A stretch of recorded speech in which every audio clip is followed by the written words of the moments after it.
In an effort to restore faith in gospel music artists, many secrets have been uncovered as several artists begin to speak out. These revelations shed light on the challenges and struggles faced by gospel musicians, providing transparency and helping to rebuild trust with their audience.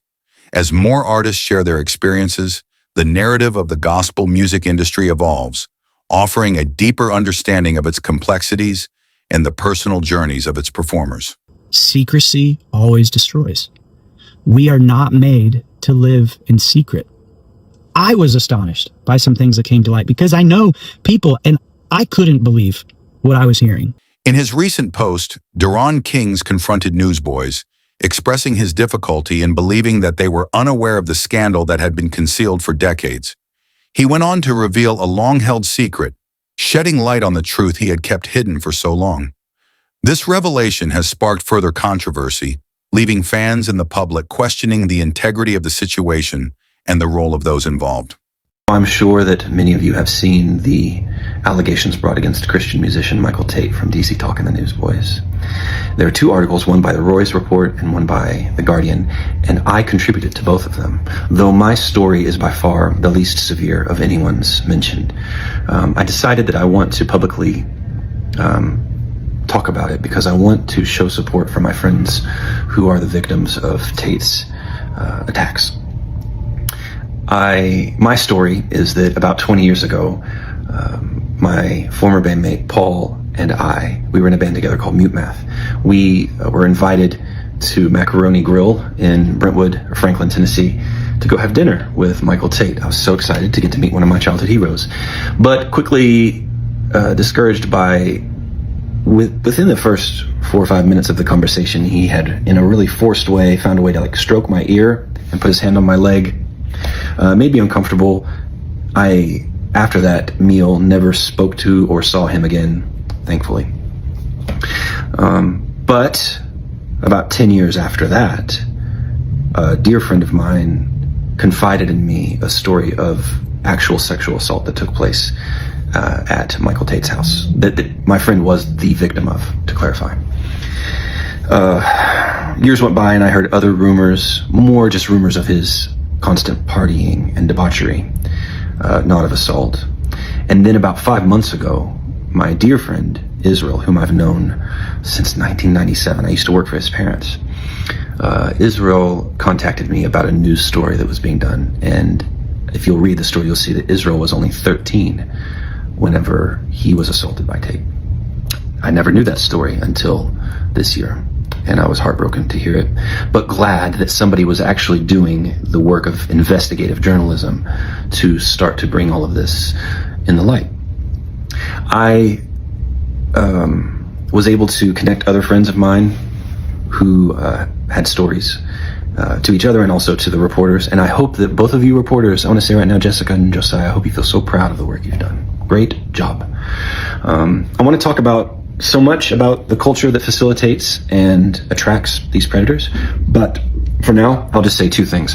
I hope that everyone centers the victims as you talk about this and think about it, rather than being worried about the fate of the newsboys or of Michael Tate. I hope that you first center the victims, honor them, and seek restoration for them. I hope that this goes to court. I hope that Tate is brought to justice in a court of law. Secondly, I think that someone can only engage in this level of predation for this length of time, potentially 2 decades, with a team of helpers. And I believe that Tate has a team of people who spend their time, energy, and money clearing his reputation and suppressing criticism or suppressing the truth. And while I don't know much about those shadowy figures, I find it very hard to believe that his bandmates did not know. The most recent report tells of hotel security camera video footage that we've now all seen. It tells of a police report. And if you know anything about touring life or the music industry, there's no way that bandmates and a manager would not know about a police report. So I think that Michael Tate's confession was BS. I think that it was an attempt to minimize the severity of the claims. I think that it was an attempt to deflect responsibility from his team of handlers. And while I know very little about the specifics of the machinations of their world, I don't believe it. I doubt that they were oblivious.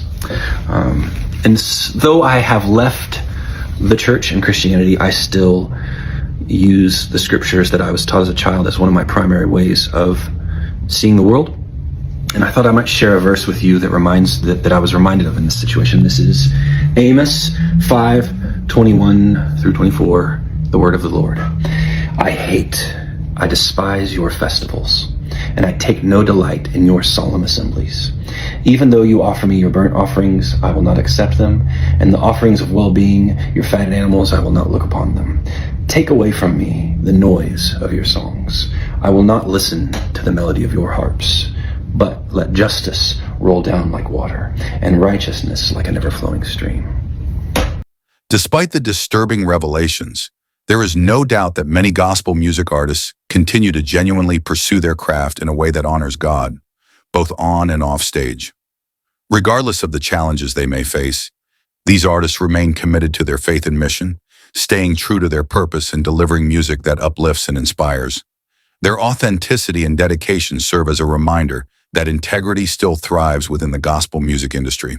So I just can't escape this poll, this feeling that I should say something about what's happened in the Christian music industry over the past couple of weeks. Some of the news that's come out about moral failure and people who've been hurt. And my initial reaction is probably really similar to many people out there, which is heartbreak and sadness over what I've seen. But on the heels of that, I've also seen some people trickling through my feed who are kind of trashing Christian music as a whole. People who are saying there's tons of artists living double lives. I even saw a headline from someone saying they hope the entire Christian music industry crumbles, which is just totally ridiculous. Every genre, every business, every industry, every church, every organization that has humans will have people fail. That's not an excuse for what happened. But what I want to say is that I've been in this industry for 25 years. I toured with Sanctus Real for 20. I've been writing music in this industry for a long time. I have close community with a lot of people in this industry. And along the way, I've seen a handful of people fail. I've seen people go through dark seasons where God has restored them. But the majority of people I have known all along the way love God, love people, got into this for the right reasons, and continue to pursue to live what they preach.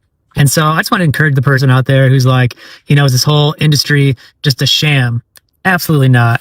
I think the world, as much as ever, needs Christian music, needs people lifting up the name of Jesus, shining a light, lifting their spirits through song.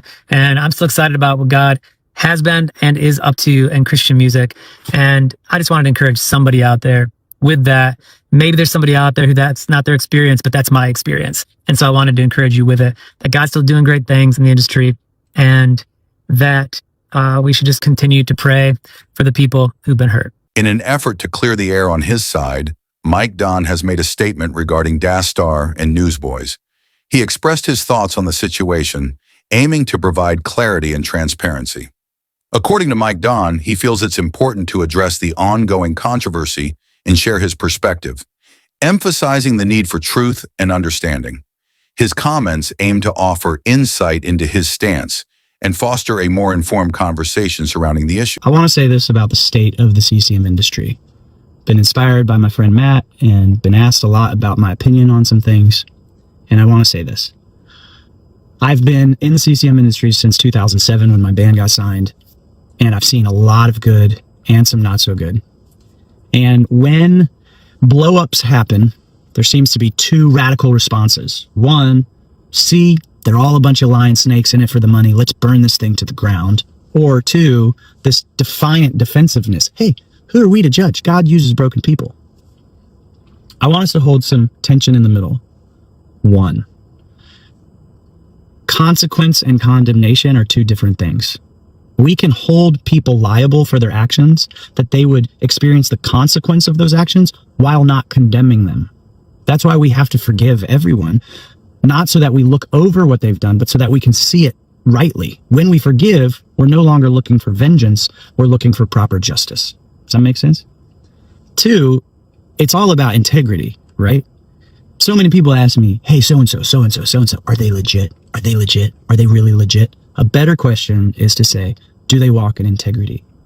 Are they the same off stage, on stage, backstage, around the stage? And that leads to the third point. Secrecy always destroys. We are not made to live in secret. I was astonished by some things that came to light because I know people, and I couldn't believe what I was hearing. The Guardian interviewed me asking about this and that and this, and I'm going, are you serious? Which just reminds me the importance to live openly and honestly, not necessarily with everyone, but to find your safe place and your safe people that you can be honest about your struggle.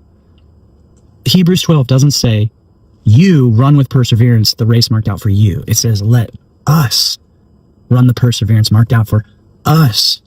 We are being built into a temple of God's Spirit. So I am heartbroken, saddened, and weirdly encouraged because we love to label whole groups of people by a few people's actions, and we need to be careful. Just like we need to be careful about clickbait saying, you heard CCM was terrible, but here I am as the hero to the industry. Guys, there have been so many incredible artists doing such incredible work for so long. Please don't throw the baby out with the bathwater, but also look into these things and be honest and open, ready to forgive, and ready to correct. As Paul tells Timothy, we correct with all gentleness. We speak the truth in love.